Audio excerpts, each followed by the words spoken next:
The ജേർണലിസ്റ്റിലേക്ക് മുസ്ലിം വിരുദ്ധ പരാമർശങ്ങൾ ആവർത്തിച്ച് ഒടുവിൽ എക്സ്-MLA PC ജോർജ് അടപടലം കുടുങ്ങിയിരിക്കുകയാണ്. മുസ്ലിം വിരുദ്ധ പരാമർശങ്ങൾ അല്ലെങ്കിൽ മുസ്ലിം സമുദായത്തിനെതിരെയുള്ള കടന്നാക്രമണങ്ങൾ എന്ന് PC ജോർജ് തുടങ്ങിയോ അന്ന് PC ജോർജിൻ്റെ പതനവും ശരിക്കും പറഞ്ഞാൽ ആരംഭിച്ചു കഴിഞ്ഞിരുന്നു. സുഗമമായി കൂളായി ജനങ്ങളുടെ വലിയ പിന്തുണയോടുകൂടി മുന്നണികളെ ഞെട്ടിച്ചുകൊണ്ട് ഒറ്റയാൾ പോരാട്ടം നടത്തി മുന്നോട്ട് പോയിരുന്നയാളാണ് PC ജോർജ് എന്ന് നമുക്ക് എല്ലാവർക്കും അറിയാം. പൂഞ്ഞാറിൽ ഇടതിനെയും വലതിനെയും 1,00,000-ലധികം വോട്ടിൻ്റെ ഭൂരിപക്ഷത്തിൽ മലർത്തിയടിച്ച് നിയമസഭയിലേക്ക് ഒരു സിംഹത്തെ പോലെ നടന്നു കയറിയ PC ജോർജ് സംഘപരിവാർ പാളയത്തിലേക്ക് ആകൃഷ്ടനായപ്പോൾ മുതലാണ് അദ്ദേഹത്തിൻ്റെ പൊളിറ്റിക്കൽ കരിയർ തുലച്ചു കളയുന്നത്. സംഘപരിവാറിന് അല്ലെങ്കിൽ കേരള BJP നേതൃത്വത്തിന് ഇഷ്ടപ്പെടാൻ വേണ്ടിയാകണം ഒരു വശത്ത് PC ജോർജ് മുസ്ലിം വിരുദ്ധ പരാമർശങ്ങൾ ആളിക്കത്തിച്ചത്. അത് ഏറ്റവും ആദ്യം തിരിച്ചടിച്ചത് അദ്ദേഹത്തിൻ്റെ നിയമസഭാ തെരഞ്ഞെടുപ്പ് സമയത്തായിരുന്നു.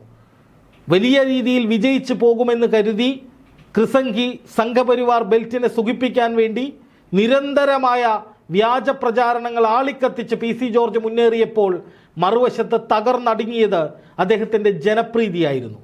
വർഗീയവാദിയല്ലാത്ത, ജനങ്ങൾക്ക് വേണ്ടി എന്ത് വിഷയത്തിനും ഒന്നിച്ചു നിൽക്കുന്ന, ഒറ്റക്കെട്ടായി പോരാടാൻ ജനങ്ങളോടൊപ്പം മുന്നിട്ടിറങ്ങുന്ന PC ജോർജ് വർഗീയവാദിയുടെ സ്വഭാവം കാണിച്ചു തുടങ്ങിയപ്പോൾ മുസ്ലിം സമുദായത്തിൽപ്പെട്ടവരെ മാത്രമല്ല മതനിരപേക്ഷരായിട്ടുള്ള എല്ലാ സമുദായത്തിലും പെട്ടിട്ടുള്ള ആളുകളൊക്കെയും PC ജോർജിനെ കൈയൊഴിഞ്ഞു. അങ്ങനെയാണ് പൂഞ്ഞാറിൽ PC ജോർജ് അതിദയനീയമായി തോറ്റത്.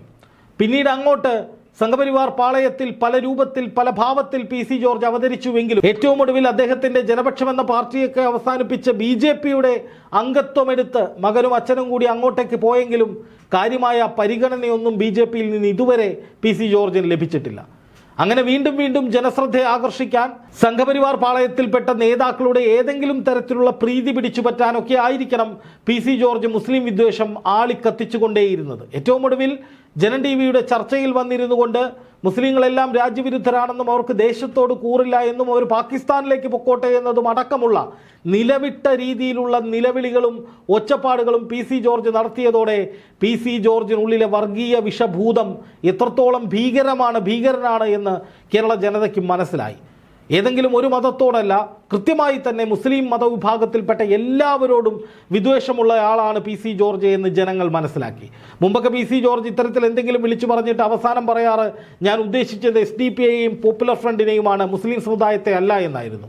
പക്ഷേ ഏറ്റവും ഒടുവിൽ നടത്തിയ പരാമർശം കൃത്യമായി PC ജോർജിന് ഒരു ന്യായീകരണവും പറയാൻ സാധിക്കാത്ത വിധത്തിൽ പൂർണ്ണമായും മുസ്ലിം സമുദായത്തെ അടച്ചാക്ഷേപിക്കുന്ന, അവരെ രാജ്യവിരുദ്ധരായി ദേശസ്നേഹമില്ലാത്തവരായി മുദ്രകുത്തുന്ന വിധത്തിലുള്ള തീർത്തും ഗുരുതരമായ പരാമർശമായിരുന്നു. അങ്ങനെ പറഞ്ഞപ്പോഴും PC ജോർജ് വിചാരിച്ചത് എന്നത്തെയും പോലെ എളുപ്പത്തിലിങ്ങ് ഊരിപ്പോരാമെന്നാണ്. പക്ഷേ അത് നടന്നില്ലെന്ന് മാത്രമല്ല, ഹൈക്കോടതിയിൽ മുൻകൂർ ജാമ്യാപേക്ഷയുമായി ചെന്ന PC ജോർജിനെ വലിച്ചുകീറി ഒട്ടിച്ചിരിക്കുകയാണ് ബഹുമാനപ്പെട്ട ഹൈക്കോടതി ജസ്റ്റിസ് PV കുഞ്ഞികൃഷ്ണൻ. അദ്ദേഹത്തിൻ്റെ ബെഞ്ചിലേക്ക് ഈ കേസ് എത്തിയ സമയത്ത് അല്ലെങ്കിൽ മുൻകൂർ ജാമ്യാപേക്ഷയുമായി PC ജോർജ് വന്നപ്പോൾ തന്നെ രൂക്ഷമായ ഭാഷയിൽ, നിശിതമായ ഭാഷയിൽ PC ജോർജിൻ്റെ വർഗീയ വിദ്വേഷ പ്രഭാഷണങ്ങളെയെല്ലാം വിമർശിക്കുക തന്നെയായിരുന്നു കോടതി ചെയ്തത്. ഏറ്റവും പ്രധാനമായി PC ജോർജ് നടത്തുന്ന കുറ്റകൃത്യങ്ങളുടെ രീതി, അതായത് മുസ്ലിം വിദ്വേഷം ആളിക്കത്തിക്കുന്ന വിധത്തിൽ, മുസ്ലിങ്ങളെ കടുത്ത ഭാഷയിൽ അപഹസിക്കുന്ന വിധത്തിൽ, അവഹേളിക്കുന്ന വിധത്തിൽ ഒരു ജനാധിപത്യ മതനിരപേക്ഷ രാജ്യത്ത് ഒരു ജനപ്രതിനിധിയായിരുന്ന ഒരാൾ ചെയ്യാൻ പാടില്ലാത്ത വിധത്തിൽ, അല്ലെങ്കിൽ ഒരു ഇന്ത്യൻ പൗരൻ ഒരിക്കലും ചെയ്യാൻ പാടില്ലാത്ത വിധത്തിലുള്ള അതിനികൃഷ്ടമായ പരാമർശങ്ങളാണ് PC ജോർജ് മുസ്ലിം സമുദായത്തിനെതിരെ തുടർന്നുകൊണ്ടേയിരിക്കുന്നത്. ഈ പരാമർശങ്ങൾ നടത്തിയിട്ട് അത് ഒരു അബദ്ധമാണ് എന്നാണ് PC ജോർജ് കോടതിയിൽ പറഞ്ഞത്. ഒന്ന് ആലോചിച്ച് നോക്കുക, PC ജോർജ് ഇതിനു മുമ്പൊക്കെ മുസ്ലിം വിരുദ്ധ ഭാഷണങ്ങൾ നടത്തുന്ന എല്ലാ സമയത്തും അന്ന് മാധ്യമപ്രവർത്തകർ PC ജോർജിനോട് ചോദിച്ചാൽ, അല്ലെങ്കിൽ ഏതെങ്കിലും തരത്തിൽ മറ്റു പാർട്ടികളിൽപ്പെട്ടവർ ഒരു വിശദീകരണം ചോദിച്ചാൽ PC ജോർജ് പറയാം ഞാൻ പറഞ്ഞതൊക്കെ സത്യമല്ലേ എന്നാണ്.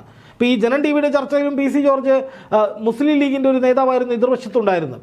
അദ്ദേഹവുമായി കൊമ്പ് കോർക്കാണ്, ഞാൻ പറഞ്ഞതിൽ എന്താണ് തെറ്റ്, ഞാൻ സത്യമാണ് പറയുന്നത് എന്നൊക്കെ PC ജോർജ് ആ ചർച്ചയിലിരുന്ന് ആവർത്തിച്ച് പറയുന്നുണ്ട്. മുസ്ലിം സമുദായത്തെ അവഹേളിക്കുന്ന വിധത്തിൽ, മറ്റു മതങ്ങളുമായി മുസ്ലിം സമുദായത്തെ താരതമ്യപ്പെടുത്തുന്ന വിധത്തിലൊക്കെ നിരന്തരമായി PC ജോർജ് ആ ചർച്ചയിൽ കടന്നാക്രമണങ്ങൾ നടത്തിക്കൊണ്ടിരിക്കുകയാണ്. എന്നിട്ട് കോടതിയിലെത്തിയപ്പോൾ പണി പാളി. മുൻകൂർ ജാമ്യം മാത്രമല്ല, മുൻ കേസുകളിലെ ജാമ്യം പോലും റദ്ദാകുന്ന സാഹചര്യം ഉണ്ടാകും എന്ന് വ്യക്തമായതോടെ പി സി ജോർജ് പറയുകയാണ്, എനിക്കൊരു അബദ്ധം പറ്റിയതാണ്. അതായത് ഇത്രയും കാലം പറഞ്ഞുകൊണ്ടിരുന്ന ഞാൻ പറഞ്ഞതെല്ലാം ശരി എന്ന വാദം പി സി ജോർജ് പൂർണ്ണമായും ഉപേക്ഷിച്ചിരിക്കുന്നു എന്ന് മാത്രമല്ല, അതിനെ കോടതി വിമർശിച്ചപ്പോൾ പി സി ജോർജിൻ്റെ അഭിഭാഷകൻ, അതായത് പി സി ജോർജ് പറയുന്നത് തൻ്റെ പരാമർശത്തിൻ്റെ പേരിൽ ഒന്നും നാട്ടിൽ സംഭവിച്ചിട്ടില്ല, എല്ലാവരും ചിരിച്ചതേയുള്ളൂ എന്നാണ്. അതായത് താനൊരു കോമാളിയാണ് എന്ന് പി സി ജോർജിന് മനസ്സിലായി തുടങ്ങി എന്നത് ഒരു വാസ്തവം. പക്ഷേ ഇതൊരു തമാശയാണ്, അബദ്ധമാണ്, ചിരിച്ചതേയുള്ളൂ ആളുകൾ എന്നൊന്നും പറഞ്ഞ് തള്ളിക്കളയാവുന്ന വിഷയമല്ല, ഗൗരവതരമായ വിഷയമാണ് എന്നുള്ളതാണ് ഏറ്റവും പ്രധാനപ്പെട്ട കാര്യം. അതായത് തമാശയാണ്, അബദ്ധമാണ്, നാട്ടുകാർ ചിരിച്ചതേയുള്ളൂ, നാട്ടിലൊന്നും സംഭവിച്ചിട്ടില്ലല്ലോ എന്നൊക്കെ പി സി ജോർജ് പറയുന്നത് ഏറ്റവും ഒടുവിൽ എങ്ങനെയെങ്കിലും രക്ഷപ്പെടാനുള്ള അവസാനത്തെ ശ്രമമാണ്. ഈ കേസിൽ അന്തിമ വിധി, അന്തിമ തീർപ്പ് ഇതുവരെയും ഞാൻ ഈ വീഡിയോ ചെയ്യുന്നവരെയും ഹൈക്കോടതി പറഞ്ഞിട്ടില്ല. പക്ഷേ ഹൈക്കോടതി പറഞ്ഞതത്രയും പി സി ജോർജിന് ഇരുപ്പതാണ്. ഇയാളെ നിയന്ത്രിക്കാൻ ആരുമില്ല, ഇയാൾക്ക് എന്ത് വൃത്തികേടും വിളിച്ചു പറയാം, മുസ്ലിം സമുദായത്തെ ആർക്കും കയറി മേയാം, മുസ്ലിം സമുദായത്തിനെ ആർക്കും ആക്രമിക്കാം എന്ന വിധത്തിലുള്ള ഒരു പൊതുചിന്ത ഉണ്ടാക്കിയെടുക്കാൻ ഇവനെപ്പോലുള്ളവരൊക്കെ ചെയ്തുകൊണ്ടിരിക്കുന്ന ഈ വൃത്തികെട്ട പണി ധാരാളമാണ്. അതായത് മുസ്ലിങ്ങൾ ആർക്കും എന്തും പറയാം, അവരുടെ മതത്തെ ആർക്കും ചെണ്ട കൊട്ടാം, ആ മുസ്ലിം സമുദായത്തിൽപ്പെട്ട ഏത് വ്യക്തിയെയും രാജ്യവിരുദ്ധനായി ചിത്രീകരിക്കാം, തീവ്രവാദിയാക്കാം, അവനെ ദേശവിരുദ്ധനാക്കാം.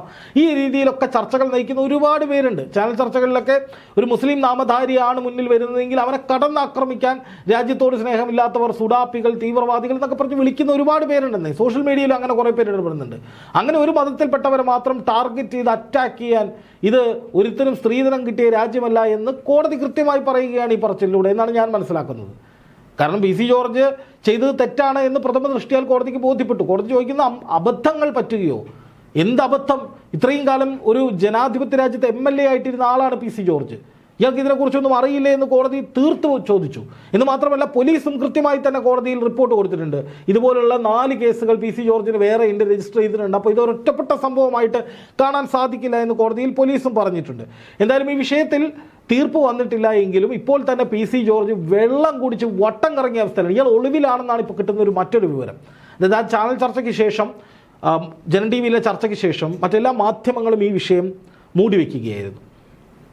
മറുനാടിനെ പോലുള്ള മാധ്യമങ്ങളൊക്കെ പി സി ജോർജിനെ പിന്തുണച്ചു എന്നാണ് എൻ്റെ ഒരു സുഹൃത്ത് എന്നോട് പറഞ്ഞത്. ഇപ്പോൾ മുസ്ലിം വിരുദ്ധത ആളിക്കത്തിക്കുന്ന യൂട്യൂബർമാർ, വ്ളോഗർമാരൊക്കെ പി സി പറഞ്ഞ് ശരി എന്ന മട്ടിൽ പല വീഡിയോകളും ചെയ്തു എന്നാണ് എൻ്റെ പല സുഹൃത്തുക്കളും എന്നോട് പറഞ്ഞത്, എൻ്റെ പ്രേക്ഷകരും പറഞ്ഞത്. പക്ഷേ മീഡിയ വൺ ഈ വിഷയത്തിൽ കൃത്യമായ നിലപാട് സ്വീകരിച്ചു. മീഡിയ വൺ അവരുടെ പല ചർച്ചകളിലും പി സി ജോർജിൻ്റെ ഈ പ്രഭാഷണം ഇത് മുസ്ലിം വിരുദ്ധമാണ്, ഇതിനെതിരെ നടപടി സ്വീകരിക്കണമെന്ന് നിരന്തരമായി പറഞ്ഞു. നമ്മുടെ വീഡിയോയിൽ നമ്മൾ പറഞ്ഞു, നമ്മളതിനെ നിയമപരമായിട്ടാണ് ഇത് ജേർണലിസ്റ്റ് ആ വിഷയത്തെ കൈകാര്യം ചെയ്തത്. കാരണം അദ്ദേഹം അങ്ങനെ പറയുന്നത് ജാമ്യ വ്യവസ്ഥയുടെ ലംഘനമാണെന്ന് നമ്മൾ കൃത്യമായി ചൂണ്ടിക്കാണിച്ചു. അങ്ങനെയാണ് ഇത് വലിയ ചർച്ചയാകുന്നത്. അങ്ങനെ ചർച്ചയായതിനു ശേഷം പോലീസ് അതിൽ ശക്തമായി ഇടപെടൽ നടത്തി. മുസ്ലിം യൂത്ത് ലീഗും SDPIയും ഒക്കെ പരാതികൾ കൊടുത്തു. ആ പരാതികളുടെ അടിസ്ഥാനത്തിൽ പോലീസ് കേസെടുത്തു. ആ കേസെടുത്ത് കഴിഞ്ഞപ്പോഴാണ് പി സി ജോർജിന് മനസ്സിലായത് പണ്ട് അകത്ത് പോയ ചില കേസുകളിലും അകത്ത് പോകാൻ പോയ ചില കേസുകളിലും ഇതേപോലത്തെ വർത്തമാനം പറഞ്ഞു പോയ കുറച്ച് കേസുകളുണ്ട്. അപ്പോൾ ആ കേസുകളിൽ ജാമ്യ വ്യവസ്ഥ എന്ന് പറയുന്നത് ഇനി ഇത്തരം കുറ്റകൃത്യങ്ങൾ ചെയ്യരുത്, അതായത് പച്ചയ്ക്ക് പറഞ്ഞാൽ മുസ്ലിം വിദ്വേഷം പ്രഭാഷണം നടത്തരുത്, അല്ലെങ്കിൽ ഏതെങ്കിലും വർഗീയതയോ മതസ്പർദ്ധയോ ഉണ്ടാക്കുന്ന വിഷയങ്ങൾ സംസാരിക്കരുത് എന്നുള്ളതായിരുന്നു ജാമ്യ വ്യവസ്ഥ. ആ ജാമ്യ വ്യവസ്ഥ പി സി ജോർജ് ലംഘിച്ചതാണ് ഇപ്പോൾ നമ്മൾ കണ്ട ആ ചാനൽ ചർച്ചയിലെ പ്രഭാഷണം. അപ്പോൾ സ്വാഭാവികമായിട്ടും പഴയ കേസുകളിലേക്ക് ജാമ്യം റദ്ദാക്കാനും പിടിച്ചകത്തിടാനും പോലീസിന് സാധിക്കും. പോലീസ് ആ രീതിയിൽ തന്നെയാണ് കോടതിയിൽ ഇപ്പോൾ ഇടപെട്ടിരിക്കുന്നത്. കുറച്ച് കഴിഞ്ഞിട്ടാണെങ്കിലും ഇടപെട്ടിട്ടുണ്ട്.